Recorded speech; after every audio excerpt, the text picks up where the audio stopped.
আসসালামু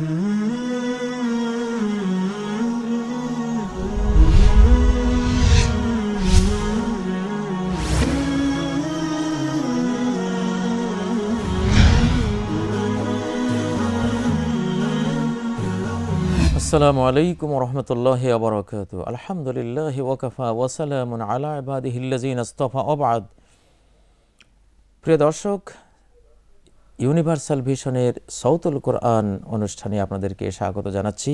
আমরা সূরা আন-নাজিয়াতের তাফসীরে ছিলাম, যেখানে আল্লাহ বলেছেন ফাআম্মা মান তাগা, এই পৃথিবীতে যেই সীমা লঙ্ঘন করবে, অহংকারী হবে, সত্যকে অস্বীকার করবে, মানুষকে তুচ্ছ জ্ঞান করবে, আল্লাহর অধিকারে হস্তক্ষেপ করবে, এই অপরাধী যেই হবে, এবং ওয়াথারাল হায়াতাদ দুনিয়া, দুনিয়ার জীবনকে অগ্রাধিকার দেবে।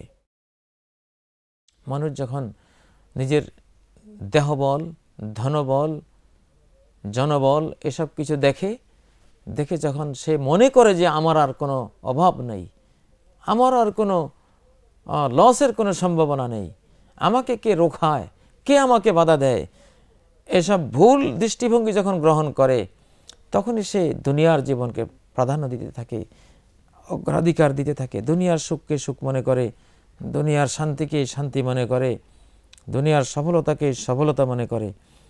ওয়াথারাল হায়াতাদ দুনিয়া, দুনিয়ার জীবনকে প্রাধান্য দিয়ে পরকালকে ভুলে যায়, পরকালে জাহান্নাম থেকে মুক্তি, জান্নাত প্রাপ্তির জন্য আর কিছুই করে না। এই পর্যায়ে যখন চলে যায়, তখন ফাইন্নাল জাহিমা হিয়াল মাওয়া, সেই দাউ দাউ করে জ্বলতে থাকা সেই ভয়ঙ্কর জাহান্নামই হলো তার ঠিকানা, ওইটাই তার আবাস, চিরনিবাস, চিরকাল সে জাহান্নামে সে থাকবে। খালিদিনা ফিহা আবাদা, চিরকাল সেখানে থাকবে, কোনো দিন আর সে ওখান থেকে বের হতে পারবে না। তারপর জাহান্নামের ভয় তো তিনি দেখালেন সীমালঙ্ঘনকারীদেরকে। এবার মুমিনদেরকে, আল্লাহর ভয়ে যারা ভীত, তাদের ব্যাপারে বলছেন আম্মা মান খাফা মাকামা রাব্বিহ, যে তার রবের সামনে দাঁড়াবে, এই বিষয়টিকে যে ভয় পেয়েছে জীবনে একবার হলেও, যে এই ভয়টি পেয়েছে যে আল্লাহর কাছে একদিন আমাকে যেতে হবে, জবাব দিতে হবে, এই ভয়ে ওয়ানাহান নাফসা আনিল হাওয়া, নফসকে তার প্রবৃত্তি থেকে সে বিরত রেখেছে। নফস মন্দ করতে চায়, মন্দ করতে দেয়নি। নফস মদ পান করতে চায়, মদ পান থেকে তাকে সরিয়ে রেখেছে। নফস ব্যভিচার করতে চায়, সেখান থেকে সরিয়ে রেখেছে। নফস বাদ্য বাজনা শুনতে চায়, গান শুনতে চায়, সেখান থেকে সরিয়ে রেখেছে। নফস আত্মসাৎ করতে চায়, পরের ধন অপহরণ করতে চায়, তাকে সেখান থেকে বিরত রেখেছে। খুন করতে চায়, খুন থেকে বিরত রেখেছে। ভোগ থেকে নিজেকে বিরত রেখেছে। এই পৃথিবীতে দুটো জিনিস আছে, একটি হলো শাহওয়াত, ভোগ বিলাস, প্রবৃত্তির অনুসরণ, আরেকটি হলো তাআত, ইবাদত, বন্দেগী, সালাত, সিয়াম ইত্যাদি। আল্লাহ চান মানুষ আল্লাহর ইবাদত বন্দেগীতে প্রবৃত্ত হয়ে আল্লাহর প্রিয় জিনিসগুলো সম্পন্ন করে আখিরাতে আসুক, আর তার প্রিয় জিনিস সে নিয়ে নিক। আর শয়তান চায় মানুষ শাহওয়াত, ভোগের পেছনে ছুটে চলুক, আল্লাহর ঘৃণিত সব কাজ করে। শয়তান যেমন আল্লাহর ঘৃণার পাত্র হয়ে জাহান্নামে গিয়েছে, আদম সন্তানরাও ঘৃণিত কাজ করে আল্লাহর ঘৃণার পাত্র হয়ে তারাও জাহান্নামে যাক, এটা শয়তান চায়।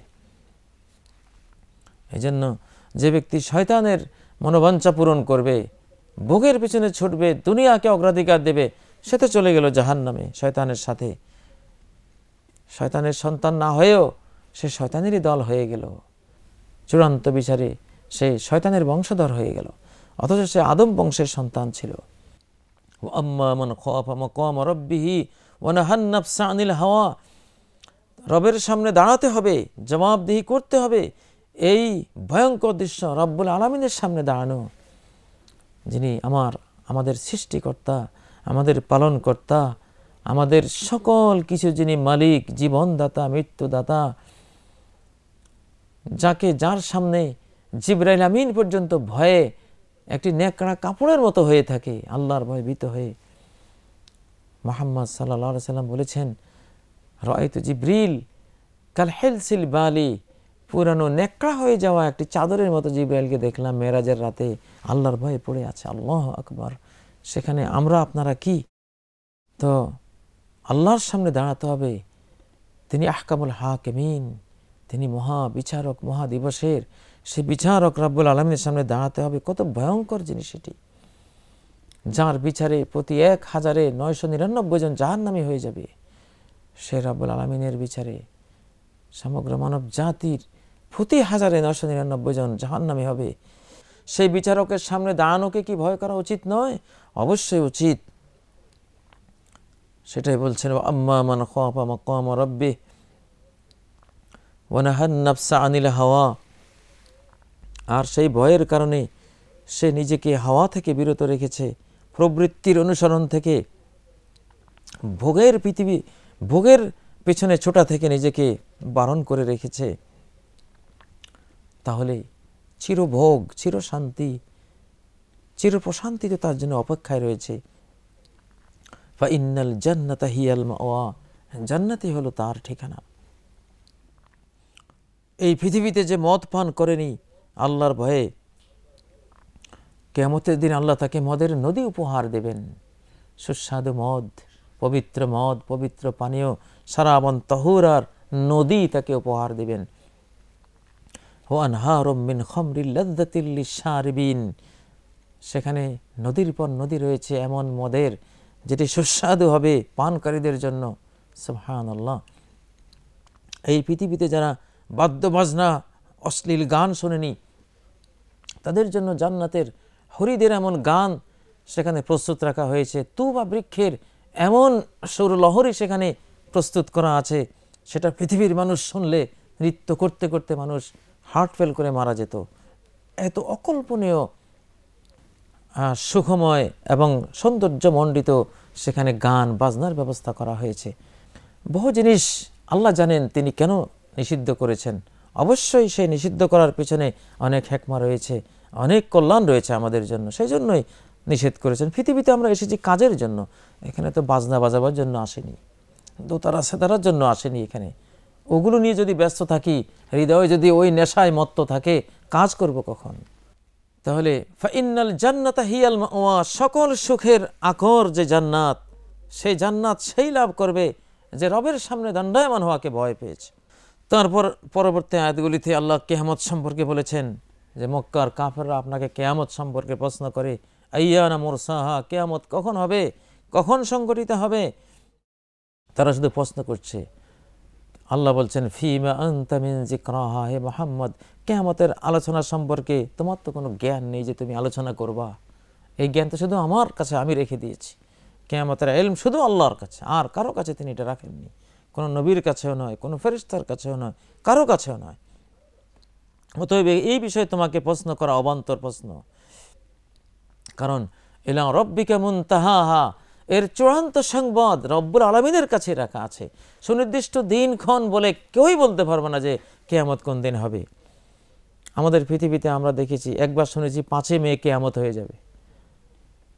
5 মে, কয়েক বছর আগে 5 মেকে বলা হয়েছে কিয়ামত হয়ে যাবে। সবাই বাড়িতে ঢাকা শহর, চিটাং শহর নগর ছেড়ে দিয়ে মায়ের কাছে, বাপের কাছে চলে গেছে, কিয়ামত হবে, অতএব মৃত্যুকালে মা বাবার সাথে মরণটা হোক। কি আশ্চর্য বিষয়, একজন মুসলিম এটা বিশ্বাস করতে পারে? কারণ কিয়ামতের সুনির্ধারিত দিনক্ষণ আল্লাহ ছাড়া কেউই জানে না। অতএব কোনো মাসের কোনো নির্দিষ্ট তারিখকে যারা কিয়ামত হবে বলে প্রচার করে, তারা মিথ্যাচারী, তারা মিথ্যাবাদী, অসত্য বচনকারী তারা।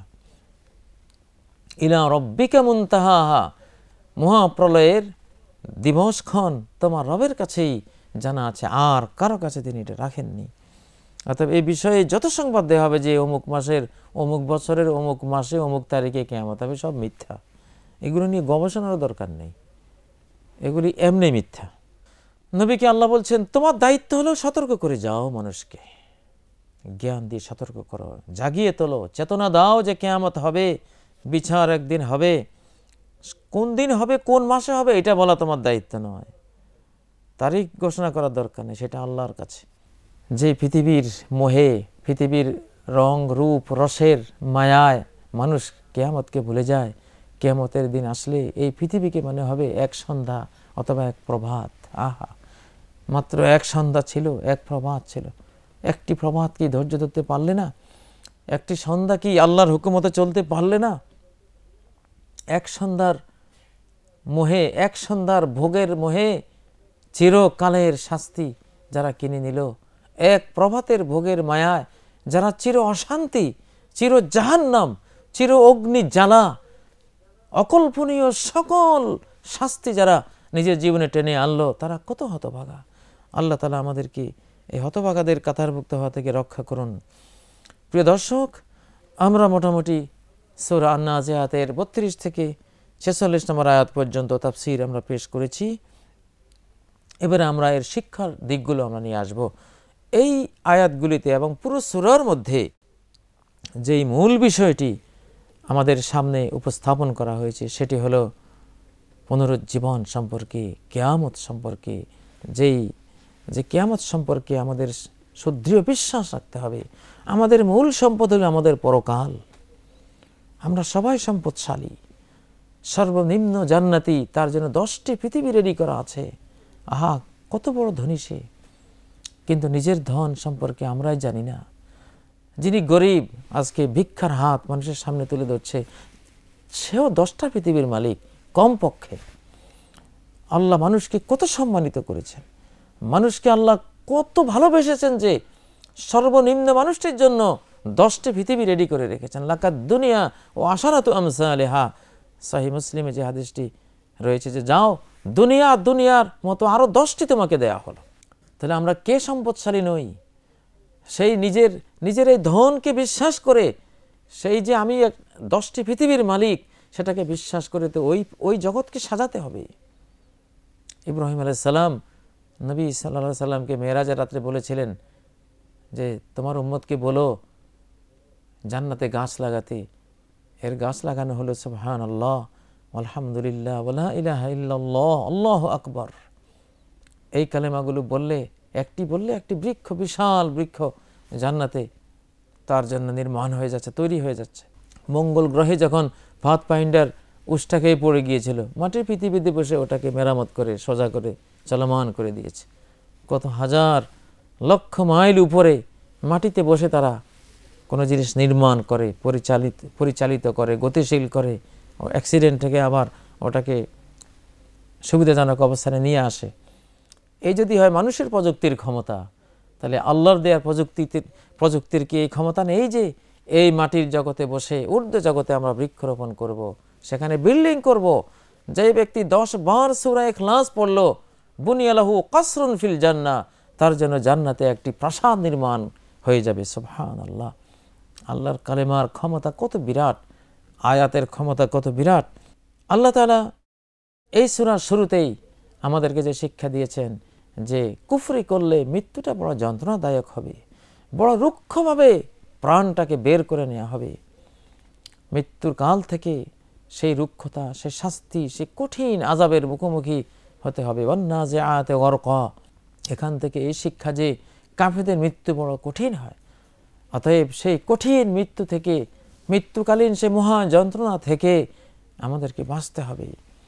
দ্বিতীয় আয়াতে ওয়ান্নাশিতাতি নাশতা, এখানে যে শিক্ষাটি আমরা পেলাম, ঈমান যদি থাকে, ঈমান রূপ ধন যদি থাকে, তাহলে কোনো রুক্ষতা আর আমাদের সামনে আসবে না। মৃত্যুকাল থেকে শুরু করে নিয়ামত, রহমত, বরকত, এক সহজ এনজয় করা জীবন আমাদের শুরু হবে। ঈমান মানে তো, ঈমান আরবি শব্দ আমনন থেকে উৎপন্ন। আমনন মানে নিরাপত্তা, ঈমান মানে নিরাপত্তা দেয়া, নিরাপত্তা নেয়া। যে আল্লাহকে কুফরি থেকে নিরাপত্তা দিল, সে নিজেকে সকল আযাব গজব থেকে নিরাপদ করে তুলল। অতএব কত শিক্ষা রয়েছে এই সূরার মধ্যে, যে ঈমানের মাধ্যমেই একটি সহজ, সুন্দর, এনজয় করা জীবন আমরা লাভ করতে পারি। এখানে ফেরাউনের পরিণতি দিয়ে আমাদেরকে শিক্ষা দেয়া হয়েছে, যত বড় ক্ষমতার মালিকে হও না কেন, একদিন নিঃশেষ হয়ে যাবে। আর যদি আল্লাহদ্রোহী হয়ে তুমি আল্লাহর বিরুদ্ধাচরণ করো, নবীর বিরুদ্ধাচরণ করো, তাহলে পরিণতি ফেরাউনের মতো হতে পারে, ভয়ঙ্কর হতে পারে। এই বিশ্ব প্রকৃতি যে আল্লাহ সাজিয়েছেন, আমাদের কল্যাণে সাজিয়েছেন, সবাই আমাদের খেদমতে লিপ্ত। কিন্তু আমরা কার খেদমত করব? আমরা আল্লাহর খেদমত করব। আল্লাহর খেদমত করা মানে তার হুকুম পালন করব, তার নিষিদ্ধ বস্তু থেকে বিরত থেকে তাকে সন্তুষ্ট করব। এটা হলো আমাদের দায়িত্ব। এই সূরায় যে বুনিয়াদি শিক্ষা আমাদেরকে দেয়া হয়েছে যে একদিন এই পৃথিবী নিঃশেষ হয়ে যাবে, কিয়ামত সংগঠিত হয়ে যাবে, সেদিন মানুষ দুই ভাগে ভাগ হবে, দুইটা শ্রেণী হয়ে যাবে। এক শ্রেণী জাহান্নামবাসী, আরেক শ্রেণী জান্নাতবাসী। এই দুইটা ভাগ হয়ে যাবে। আল্লাহ যাতে আমাদেরকে জান্নাতবাসীদের অন্তর্ভুক্ত করেন, জাহান্নামবাসীদের অন্তর্ভুক্ত না করেন, সেজন্য আমাদের প্রাণান্ত চেষ্টা করতে হবে। আর সর্বশেষ সেখানে যে শিক্ষা দেয়া হলো যে কিয়ামতের সুনির্ধারিত তারিখ কারোই জানা নেই। যত মানুষ, যত সংস্থা, যত টেকনোলজি দিয়ে মানুষ বলবে যে অমুক বছর অমুক মাসে অমুক তারিখে কিয়ামত হবে, সেটাই মিথ্যা, মিথ্যা কথা। কারণ এটা আল্লাহ ছাড়া আর কেউ বলতে পারে নাই এবং পারবেও না। অতীতে যত ডেট করা হয়েছে, দিবস ঘোষণা করা হয়েছে অমুক দিন কিয়ামত হবে, সবই মিথ্যা হয়েছে। ভবিষ্যতেও যত মানুষ যত দিবস ঘোষণা করবে সবই মিথ্যা হবে। সর্বশেষ আয়াতে যেটা বলা হয়েছে, পৃথিবী জীবনটি পরকালের জীবনের তুলনায় একটি সন্ধ্যা মাত্র অথবা একটি প্রভাত মাত্র। আল্লাহু আকবার। এই ছোট্ট জীবন, এই তুচ্ছ নগণ্য জীবনের জন্য অনন্ত জীবনের দুঃখ কে ডেকে আনতে পারে জীবনে? চরম বোকা এবং অথর্ব পঙ্গু ছাড়া এটা কি কেউ করতে পারে? পারে না। অতএব এই সূরায় আমাদের যে করণীয় বর্জনীয় বলা হয়েছে, করণীয় হলো আখিরাতকে বিশ্বাস করে আখিরাতমুখী হওয়া, জান্নাতমুখী হয়ে যাওয়া, রব্বুল আলামিনকে ভয় করে সকল মন্দ থেকে, তার অসন্তুষ্টির কাছ থেকে বিরত থাকা এবং জান্নাত পুরস্কার হিসেবে নিয়ে নেওয়া, এটা আমাদের করণীয়। আর বর্জনীয় হলো অহংকার বর্জনীয়, আল্লাহর বিরোধিতা, বিরুদ্ধাচরণ, পাপাচার বর্জনীয়। সেগুলি বর্জন করে পবিত্রতা অর্জন করে পরিশীলিত, পরিমার্জিত, পবিত্র হয়ে জীবন যাপন করে একটি হায়াতে তয়্যিবা লাভ করার চেষ্টা করা এবং হায়াতে খবিসা থেকে নিজেকে দূরে সরিয়ে রাখা। আল্লাহ আমাদেরকে একটা খবিস হায়াতে খবিসা থেকে, অপবিত্র জীবন থেকে, যন্ত্রণাদায়ক জীবন থেকে আমাদেরকে পরিত্রাণ দান করুন। একটি পবিত্র জীবন, সুখময় জীবন, শান্তিময় জীবন, স্বাদময় জীবন আল্লাহ আমাদেরকে দান করুন। সেটাই তো ইসলামিক জীবন, জান্নাতি জীবন।